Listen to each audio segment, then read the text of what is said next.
کافی لوگوں کو دیکھا گیا ہے کہ وہ اردو لکھتے وقت اس الجھن کا شکار رہتے ہیں کہ وہ ہا لکھیں یا دو چشمی ہا لکھیں، یہ والی ہا یا دو چشمی ہا لکھیں، کیا لکھیں۔ اور بہت سارے لوگ یہ غلطی بھی کر دیتے ہیں کہ وہ دو چشمی ہا کو اس ہا کی جگہ لکھ دیتے ہیں یا اس ہا کو دو چشمی ہا کی جگہ لکھ دیتے ہیں، جس سے معنی بھی تبدیل ہو جاتے ہیں۔ ان دونوں میں کافی فرق ہے۔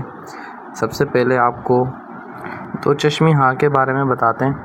دو چشمی ہا یہ اردو زبان کے اندر مستقل کوئی آواز نہیں رکھتا، بلکہ یہ دوسرے حرف کے ساتھ مل کر یہ استعمال ہوتا ہے۔ اسی وجہ سے یہ اردو زبان کے اندر شروع میں کبھی بھی نہیں آئے گا۔ یہ دیکھیے، یہ 15 حروف جو ہیں یہ حروف تہجی کا ہی حصہ ہیں۔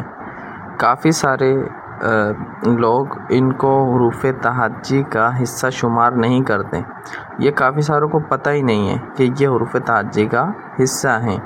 اب دیکھیں، یہ جو دو چشمی ہا ہے ان 15 حروف کے ساتھ ہی استعمال ہوتا ہے بس۔ ب، پ، ت، ٹ، ج، چ، د، ڈ، ر، ڑ، ک، گ، ل، م، ن۔ تو یہ 15 حروف کے ساتھ استعمال ہوگا، اس کے علاوہ دو چشمی ہا کا استعمال نہیں ہوگا۔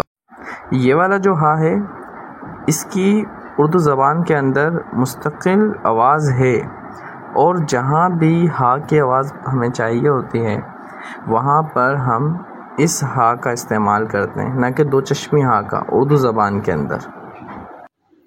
اس کی کچھ مثالیں دیکھ لیتے ہیں۔ دیکھیں، ہا لکھنا ہے بہاتے، اگر دو چشمی ہا کسی نے لکھ دیا تو بہاتے بن جائے گا، جس سے بہاتے پانی بہاتے ہیں۔ اور بہاتے کا مطلب ہوتا ہے جیسے تم مجھ کو بہاتے ہو، وہ مجھ کو بہاتا ہے۔ تو بہاتا، بہانا اور بہانا فرق ہے دونوں میں۔ اسی طرح دیکھیں پہاڑ اور پھاڑ، دیکھیں دو چشمی ہاں لگا دیں گے تو پھر کتنا فرق آ جائے گا۔ ٹہنی، درخت پہ جو ٹہنی ہوتی ہے، ٹہنی، ٹہنی اور ٹھنی، ان دونوں کی ٹھنی ہوئی ہے، دیکھیں کتنا فرق ہے دونوں میں۔ کہو اور کھو، جیسے کوئی کھو گیا، اب کھو اور کہو، دیکھیں اگر آپ فرق نہیں کریں گے تو کتنے معنی تبدیل ہو سکتے ہیں۔ اسی طرح دیکھیں کہانا، میں نے کہانا، اور اگر دو چشمی ہاں لگا دیا تو کیا بن جائے گا؟ کھانا۔ تو لہٰذا اس چیز کو سمجھنا بہت ضروری ہے، نہیں تو اردو لکھتے وقت بہت ہی زیادہ اغلاط آپ کر رہے ہوں گے۔ دیکھیں جیسے کہ سٹارٹ میں بتایا کہ حروف تہجی کی تعداد کل 54 ہیں، ان میں سے 15 حروف یہ حروف تہجی میں۔ اگر ان 15 حروف کو شمار ہی نہیں کریں گے اور پتہ ہی نہیں ہوگا کہ یہ 15 حروف تہجی ہیں تو پھر ان کا استعمال کہاں سے آئے گا؟ پھر تو وہی غلطیاں کر رہے ہوں گے جس کی طرف نشاندہی کی گئی۔